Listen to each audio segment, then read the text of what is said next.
স্মৃতির মিনার ভেঙেছে তোমার, ভয় কি বন্ধু? আমরা এখনো 4 কোটি পরিবার খাড়া রয়েছি তো, যে ভিত কখনো কোনো রাজন্য পারেনি ভাঙতে।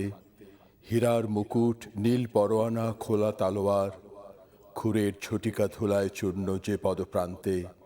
যারা বুনি ধান, গুণ টানি, আর তুলি হাতিয়ার, হাপড় চালাই। সরল নায়ক আমরা জনতা, সেই অনন্য। ইটের মিনার ভেঙেছে ভাঙুক, ভয় কি বন্ধু? দেখো একবার, আমরা জাগরি 4 কোটি পরিবার।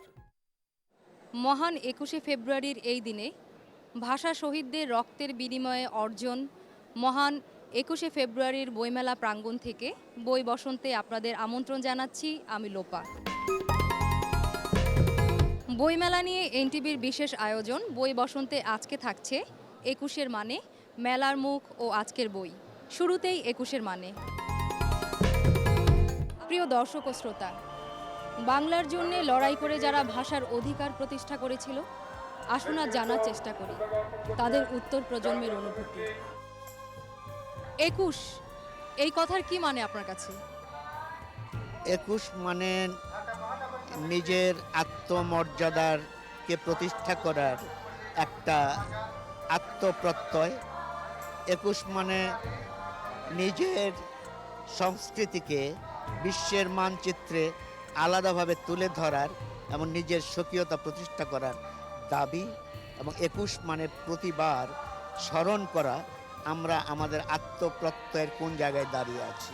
21 মানে অর্থাৎ বাংলাদেশ যে স্বাধীন করছে, সেই স্বাধীনে রক্ত দেশে এবং ভাই এবং বাপ চাচারা, তার জন্য আমাদের পুরানো দিনের কথা মনে পড়লে বাংলাদেশ স্বাধীন করে বাংলা ভাষা আন্দোলন করে সেই দিন আজকের। যখন এইখানে এটা মিছিল বেড়েছিল, যখন আন্দোলন, তখন আমিও ছিলাম এইরকম।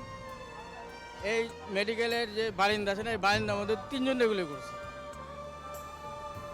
বুঝলেন। অনেক কিছু এখানে ঘটনা। তখন তো কে কার আগে পালায় আমরা দৌড়াদৌড়ি করে, এইসব বাচ্চা ছোটো ছিলাম, তখন 10 বছরের মতন আমার বয়স ছিল। তো এই 21 শুনলে কি অনুভূতি আপনার কাছে? আনন্দ এটাই পাওয়া যায় যে আমাদের দেশে একটা বাংলা ভাষার জন্য একটা কত গর্ব, যে আমরা জান দেওয়া হইলো আমগো এই দেশটা, আমগো বাংলা ভাষা বলা হইলো, করা হইলো। 21 মানে আমাদের ভাষার জন্য যারা প্রাণ দিয়েছেন তাদের জন্য আমরা শ্রদ্ধা জানাতে এখানে। আমার কাছে 21 মানে বিজয়, এবং সেটা ভাষার বিজয়। 52তে আমাদের ভাষা শহীদরা ভাষার জন্য জীবন দিয়েছে এবং ছিনিয়ে এনেছে রাষ্ট্রভাষা হিসেবে বাংলাকে। বাংলার মর্যাদা এখন আন্তর্জাতিকভাবে স্বীকৃত, এবং সেই জন্য 21শে ফেব্রুয়ারিটা আমার কাছে খুবই বিশাল বড় একটা ব্যাপার এবং একটা বিশাল বিজয় হিসেবে মনে করি আমি এটা। আপনার কাছে 21-এর কি মানে? আমার কাছে 21 ভালো লাগে। 21শে ফেব্রুয়ারির কথা শুনলে কোন অনুপ্রেরণা আপনার মধ্যে কাজ করে? ওই দিন যারা আমাদের জন্য আত্মত্যাগ করছে, সেই আত্মত্যাগের বিনিময়ে আজকে আমরা বাংলা ভাষায় কথা বলতে পারছি। তাদের আত্মত্যাগের তুলনায় আমাদের এইটুকু মানে আমরা যা করছি তো খুবই তুচ্ছ। আপনার কাছে 21 এই কথার কি মানে? 21 মানে ভাষা। আমার কাছে 21 মানে মাথা নত না করে এগিয়ে যাওয়া।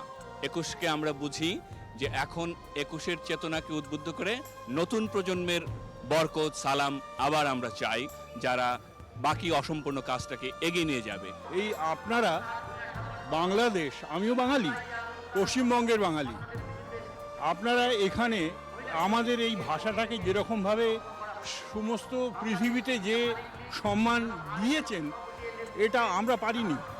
সেই জন্য আমরা আপনাদের কাছে কৃতজ্ঞ। ওই ভাষাটা আর যেটা দেখলাম যে এইটা নিয়ে বাংলাদেশে যতটা হয় অন্য জায়গায় এতটা হয় না।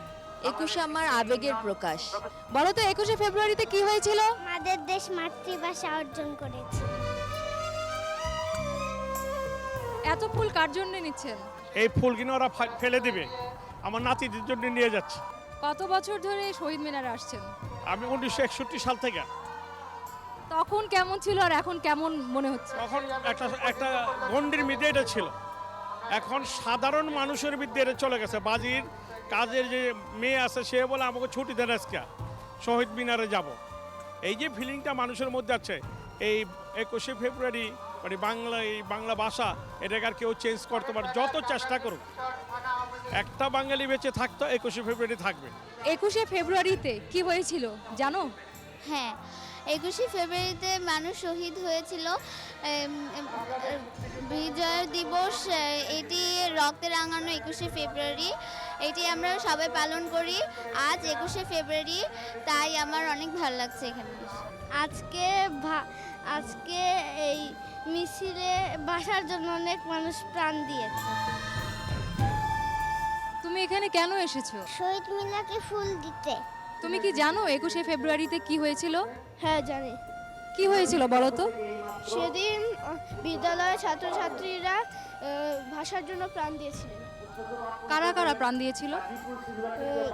বরকত, জব্বার, রফিক, শফিক, সালাম। তুমি এখানে কেন এসেছো? শহীদ মিনারে ফুল দিতে। আমাদের আজকের মেলার মুখ রাজনীতিক ও লেখক বদরুদ্দিন উমর। চলুন কথা বলি তার সাথে। বইমেলার প্রাঙ্গণে আপনাকে শুভেচ্ছা। কেমন আছেন? ভালোই। ভাষা আন্দোলনের ইতিহাস লিখতে গিয়ে লবণের দাম বৃদ্ধির কারণে চাষির অসন্তোষ থেকে শুরু করে রাজনৈতিক পরিস্থিতির বিশৃঙ্খলার বিশাল পরিসর আপনাকে লেখায় নিয়ে আসতে হয়েছে কেন? ভাষা আন্দোলনের মতো একটা আন্দোলন, যেটা হঠাৎ করে 21শে ফেব্রুয়ারি গুলি হলো ছাত্রদের উপরে, আর দেশব্যাপী এরকম একটা অভ্যুত্থানের পরিস্থিতি হলো, এই ব্যাখ্যা দীর্ঘদিন দেয়া হয়েছে এখান থেকে। যেটা আসল ঘটনা হচ্ছে যে এরকম কখনোই হয় না, যেটাকে বলে কিউমুলেটিভ এফেক্ট বা পুঞ্জীভূত কতগুলো চিন্তা বা প্রতিক্রিয়া, এইগুলো একটা পর্যায়ে পৌঁছালে তখন এ ধরনের একটা বিক্ষোভ সম্ভব হয়। যেমন বলা যেতে পারে যে আমি কৃষকদের ওপরে দ্বিতীয় খণ্ডে 300 পৃষ্ঠা লিখেছি। তার মধ্যে দুর্ভিক্ষের ওপরে একটা দীর্ঘ একটা পরিচ্ছেদ আছে। এখানে দুর্ভিক্ষ যে রাজনীতির ক্ষেত্রে কি কাজ করে, রাজনীতির মোড় কিভাবে ফেরায়, ঘটনাকে কিভাবে নিয়ন্ত্রণ করে, এইটা আমি প্রথম যেটা পড়েছিলাম, যেটা লেনিনের লেখায়, যে development of capitalism in Russia, যেখানে তিনি এঙ্গেলসের কথা এখানে বলেছিলেন যে ফেমিনের যে কি প্রভাব মানে দেশের রাজনীতির উপরে ইত্যাদি ঘটনাবলীর উপরে, এইটা ঠিকমতোভাবে আলোচনা হয় না। কিন্তু ফেমিন হচ্ছে খুব গুরুত্বপূর্ণ ব্যাপার। যেমন আমাদের দেশেও দেখা যাবে 43 সালের যে দুর্ভিক্ষ, তারপরে এখানে তেভাগা আন্দোলন হয়েছে।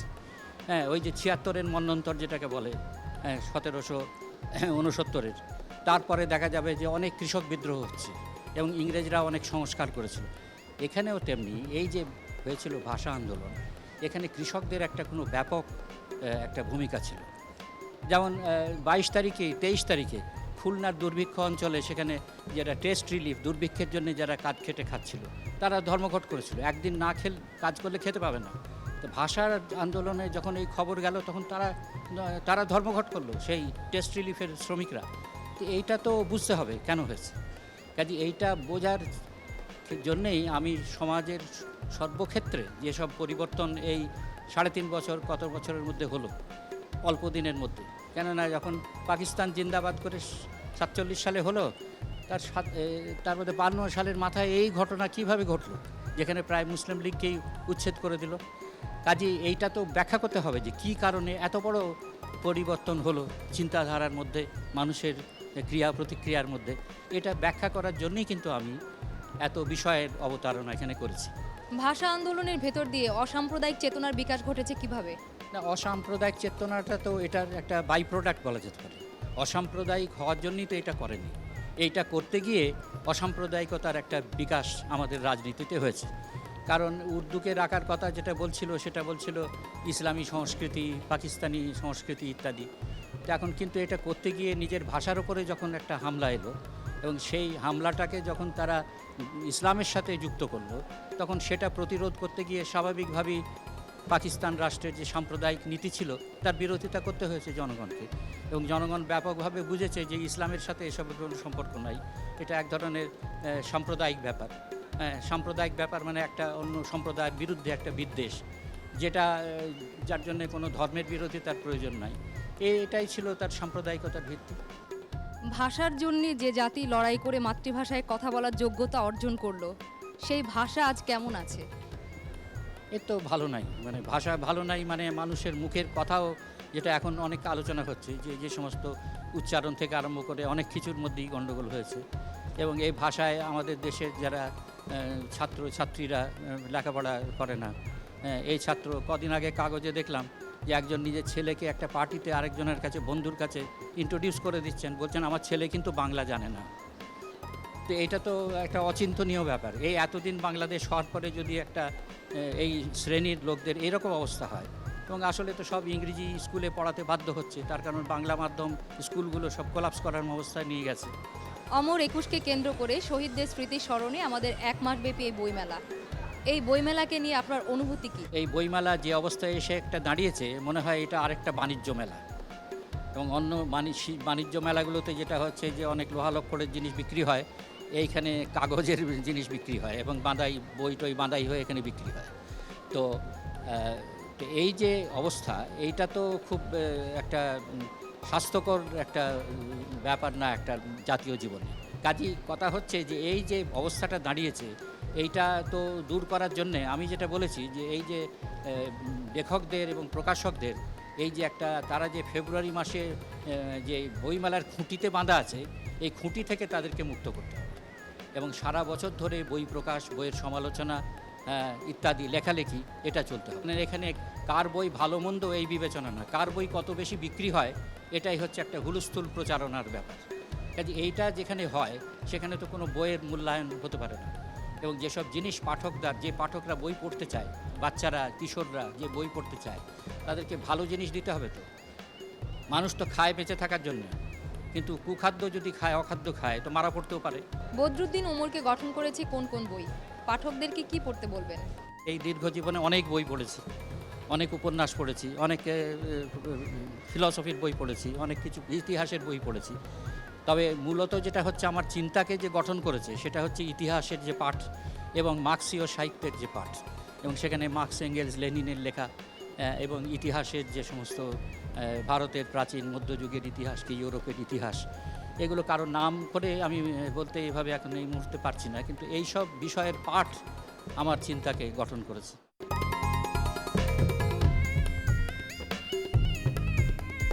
প্রথা বিরোধী প্রকাশনী সংস্থা আলপনা থেকে এবার মেলায় এসেছে 3টি বই।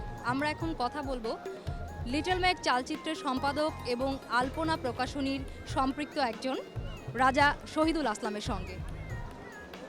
আমাদের এই প্রকাশনী থেকে এবারে 3টি বই বেরিয়েছে। একটি হলো কাদিমুল ইসলাম জাদুর ড্রয়িং এবং ছবি নিয়ে, তার বিষয় হচ্ছে প্রকৃতি এবং যুদ্ধ। এখানে তার অনেকগুলো প্রায় 74টি ছবি এখানে এসছে। ছবিগুলো প্রকৃতি নিয়ে, বৃক্ষের নিধন এ বিষয় এবং মুক্তিযুদ্ধ রয়েছে। আরেকটি ছড়ার বই বেরিয়েছে, এটা খবির আহমেদের জ্বলছে আগুন বুকের ভেতর, রক্ত এবং হাড়ে। এটা হচ্ছে আপনার রাজনৈতিক ছড়া। আর এছাড়া বেরিয়েছে আমার একটা ক্ষুদ্র পুস্তিকা 1971 তৃণমূলের জনযোদ্ধা। এখানে মুক্তিযোদ্ধাদের যে দারিদ্র অবস্থা, মূলত যারা দারিদ্র সীমার নিচে বসবাস করছেন সেই সব মুক্তিযোদ্ধাদের কথা এসেছে।